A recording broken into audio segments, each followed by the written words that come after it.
పట్టుకొని ఊర్లో వదిలిపెట్టి జనం బతుకుంటే కనపట్టలేదా పోలీసులకి? ఎన్ని గ్రామాలు ఊర్లో వదిలిపెట్టి బతుకుతున్నారు జనం? పోలీస్ శాఖ కనపడదా?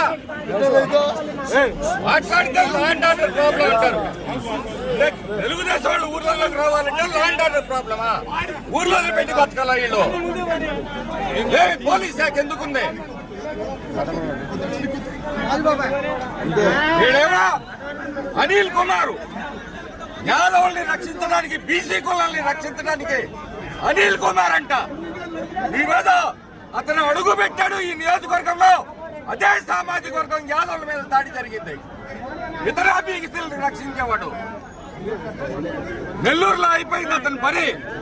ఇక్కడికి వచ్చాడు అరాచక శక్తి. వీడొక అరాచక శక్తి. ఈ అరాచక శక్తికి గాలికి నిప్పుకి గాలి తోడైనట్టు ఆ అరాచక శక్తి ఇతర బీసీల తరఫున పోటీ చేస్తాడా?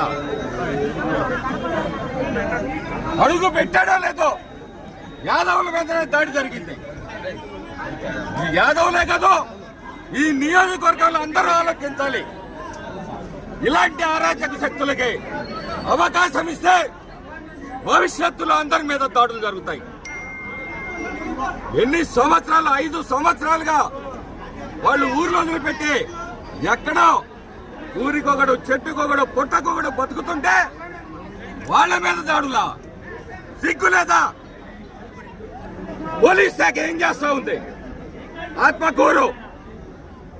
ఆత్మకూరులో ఎస్సీలు ఊర్లో వదిలిపెట్టిపోయారు.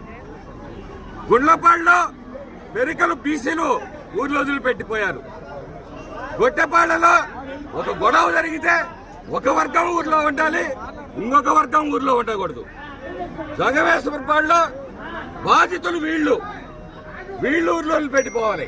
గుండ్లపాడులో బాధితులు ఊర్లో వదిలిపెట్టిపోవాలి. గుండ్లపాడులో ఊరు వదిలిపెట్టిన వాళ్ళ మీదనేమో రౌడీ షీట్లు ఓపెన్ చేస్తారా? మర్డర్ కేసు చేసిన వాళ్ళ మీద రౌడీ షీట్లు ఉండవా? ఇదేం న్యాయం చేస్తున్నారు? మీరిచ్చిన అలుసే ఏం చేసినా చెల్లుతుంది, మేమేం చేసినా చెల్లుతుంది అని చెప్పేసి వాళ్ళకి పోలీస్ శాఖ సహకారం ఇవ్వబట్టే ఈ ప్రాంతంలో ఇన్ని దాడులు, ఇన్ని అమానుషికమైన విషయాలు జరుగుతూ ఉన్నాయి. ఒకటే చెప్తున్నా, గుళ్లపాడులో మర్డర్ చేసిన వాళ్ళ మీదనేమో రౌడీ షీట్ లేదు, తప్పుడు కేసులు పెట్టిన వాళ్ళ మీద రౌడీ షీట్లు ఓపెన్ చేశారు. ఇదేంటంటే పోలీస్ శాఖ డిస్క్రిమినేషన్ అంట. వాళ్ళు ఇష్టం వచ్చినట్టు చేయొచ్చంట. అంటే లా అండ్ ఆర్డర్ని కాపాడటం కాదా మీరు చేయాల్సిందే? ఎలక్షన్లు వస్తున్నాయి, ఏ విధంగా వాళ్ళకి సహకరించాలని ఆలోచనతో గుళ్లపాడులోనేమో మర్డర్ కేసుల ముద్దాయిల మీద రౌడీ షీట్లు పెట్టకుండా అమాయకుల మీద రౌడీ షీట్లు పెట్టి వేధిస్తున్నారు. ఈ రోజుకి చంద్రయ్య హత్య జరిగిన తర్వాత ఊర్లో ఉంటే 2 ఆర్మ్స్ యాక్ట్లు పెట్టారు, మర్డర్ కాన్స్పిరసీలు పెట్టారు. ఎక్కడో గొట్టపాళ్లలో గొడవ జరిగితే నేనెక్కడో తిరుపతిలో ఉంటే నా మీద కేసు పెట్టారు. ఏం జరుగుతుంది ఇక్కడ? సమాజం ఆలోచించాలి, మేధావులు ఆలోచించాలి. ఎవరికి భయపడే ప్రశ్నే లేదు. ప్రాణాలు ఒక్కరోజే పోతాయి, అంతేగాని ప్రతి నిమిషం చస్తూ బతుకుతూ భయంగా ఈ పల్నాడు ప్రజలు బతకాల్సిన అవసరం లేదు. సావో రేవో ఒకే రోజు తెలుసుకునే సమయం ఆసన్నమైందని చెప్పి ఈ సందర్భంగా చెప్తా ఉన్నాను.